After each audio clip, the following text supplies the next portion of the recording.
Hi, I'm Bonnie Annis, And I'm Stephanie Prestidge. and we're here from Lemoore. And today we're going to talk about an aspect of rewilding your skin. And I will say, based on our reading, 2023 is the year when we are all going to rewild our skin, and it's going to be something. It's going to be the next TikTok craze. Let's just say. Let's just get that all over TikTok. Goodbye, slugging. Hello, rewilding. But we're going to talk about rewilding and what you can expect when you rewild your skin. And I know myself, I was very clear that when I was rewilding, someone told me my skin might purge and I may have some challenges, but I felt quite comfortable thinking I have no sensitivity in my skin. I'm going to be just fine. But then I had a big old cystic acne breakout, and I was really surprised at that. So what is happening, and why would our skin need to purge? I've been using good products for many, many years now. So why did my skin need to do this purging? Good question. The skin organ is so complex and so amazing, where it always adjusts to our lifestyles. It always tries to adjust to our climates we live in. It's always adjusting. So when you now went into focusing on pre and postbiotics in your skincare routine, you were waking up your ecosystem. You were waking up your skin biome and asking your organ to be healthier. Your organ wasn't completely unhealthy, but with climate, with lack of sebum, probably in our winter months, or producing good quality sebum. We talked about, we could talk a whole day about sebum for sure. Talked about it on Tuesday. It's adjusting now. We always go through adjustment periods, and it's gonna be more of an adjustment period if you went from consumer-based products that are laden full of chemicals and estrogen factor ingredients. Because what truth we know now is everything we put on our skin, about 60% of it lives in your dermis. Like, you actually absorb 60% worth. So yours was healthier. So you only had one breakout. I know. I felt like I got off so easy for that. What are some things that people might experience when their skin is detoxing or purging? Okay, good question. Sorry, 1 second. The one thing we got to know. This is how you know we're live. Excuse me, sorry, everybody. The more it needs to purge, the more you're going to see. So especially like when I mentioned more consumer-based product versus professional product. If you have a lot of chemicals built up in your skin, it needs to come out. You're going to have probably skin sensitivity, inflamed, rashing, things that similarly look like dermatitis forms, like eczema, and possibly even breakouts, like full-blown. Like, you experience one breakout, but imagine if you were on consumer-based product, you might have probably had a whole face worth. Right. And so what kinds of things might people see in their reaction to this? And how long is that going to last? Good question. I think first things first is we have to be mindful that your skin is communicating to you. So when you are inflamed, thank you, Will. We have help behind us. When you have inflammation in your skin, or something goes wrong with your skin, we as human beings naturally want to fix the problem right away. We want to fix it, but what we do is we put more on top, and that's not positive. Our skin is rough textured, we want to exfoliate. Our skin is dry, we want to hydrate. It's inflamed, let me put something else on to make the inflammation go away. Well, no, you're going to make the inflammation worse. You're always kind of like fighting with your skin. Stop fighting. That's a good point. I like that one. Stop fighting your skin. Stop. Don't fight your skin anymore. Let it calm down on its own. And if it even means you only can put water on your skin right now, only put water on your skin right now. And then start out with your pre and postbiotic moisturizer. Let that be for a couple weeks. Right. You're going to be at least a minimum of 4 weeks. But as you probably experienced, one breakout was probably a week or two and it slowly went away. Yeah. But then think if you're using products really laden with chemicals, you might be more than a month. Like you definitely might be more than a month. So people need to just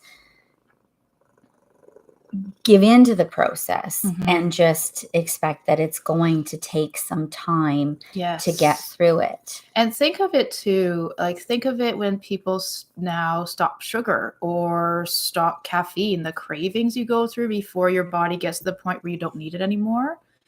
It's like your skin, because your skin is now being told that it likes hard chemicals. And then all of a sudden you take that away and you're putting something different on your skin, or you, like yourself, you've had good skincare, but now you're starting to focus on your skin's microbiome. Your adjustment period was not as bad, but it could be a bit more challenging when it's almost like the cold turkey aspect of taking the, estrogen laden chemicals away from your skin. I will say that once I reached that stage of not fighting my skin anymore, I felt like I didn't need to exfoliate anymore. I've exfoliated. It's now the end of March. I've exfoliated twice since November. Nice. That's it. More like just, I think I'll treat myself to a little exfoliation. I haven't felt the need to do any of that because my skin felt good and plump and smooth, and I haven't had to fight it like I used to. I like that. Where I feel rough, I'm going to exfoliate. I mean, exfoliating is fun. We all love that. We all love that smooth feeling afterwards. That being said, it's really cool to have that smooth feeling without having to do that process of exfoliation, to just wake up in the morning and want to touch your skin. And I know there's estheticians out there watching this. Why is she touching her face so much? Because it feels really good. My hands are clean too, I will assure you. And if they're not, I'll do this too, because I know that's what professionals teach, right? Stop touching your face. And I want to add to that too, because something we behind the screen have been talking about is how healthy our skin looks. Even in our previous videos with Nicole's skin looks amazing as well. And we've all been rewilding. Like right now on our skin, me and Bonnie only have mascara and eye makeup on. Like that's it. There's nothing else on our skin. We don't have foundation. And so it's quite amazing the results we've seen with rewilding our skin, the whole team. And another point you bring up that I think we need to have as a topic coming up, doesn't have to be our next topic, but a topic has to come up, is we need to be talking about the Hayflick limit and how, this over exfoliating the skin and what it really does to you. What it does to the lifespan of your cells. That's a great topic, and something that I had no knowledge of until we dug deep into the topic. One of the things we'd love to do is to hear more about what you want to know about the skin microbiome. It's a huge, huge topic, and it's one that you see everywhere now. You see it. We've seen commercials for dog food with probiotics. We've seen commercials for a product that you can use for your baby with probiotics. Really interesting. I think it's going to just be hitting everywhere. And certainly the market research around skin microbiome and about probiotics, skincare is quite fascinating too. So the market in 2021 was assessed at about $700 million US for the probiotic skincare portion of the market. They are anticipating in 2029 that this segment of the market is assessed to be $1.95 billion in 2029. Huge. So from a business perspective, it's also really huge. I think people are going to start to see what it does for them.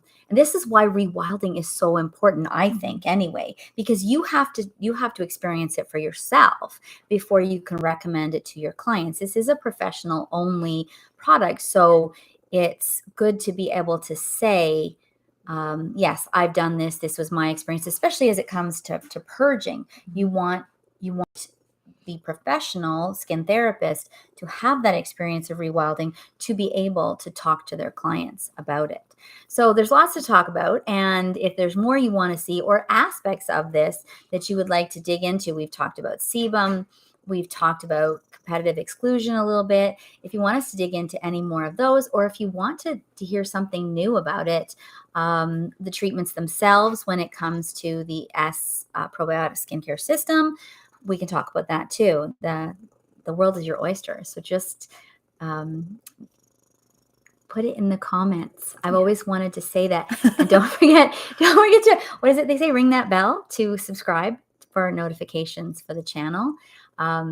We love going live on Friday afternoons. It's a great way to reset our minds for the weekends, to think about things. And lots has come up during the week. We talk to clients throughout the week.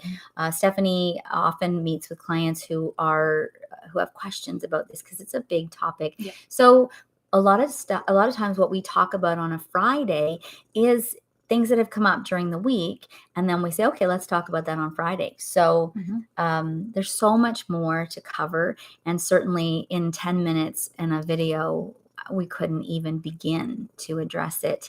But lots coming up. We're seeing some new things happening in April that we can't really talk about just yet, but there's lots of stuff going on. So thank you for joining us on Friday afternoons. And when you rewatch the recording of this, we really appreciate it. And you may notice we went on a little bit later today because we had a little technical issue, but we fixed that, of course, as we do. Thanks for joining me again this week, Stephanie. Thank you. Next week is a holiday. So see you in 2 weeks. Thanks for coming.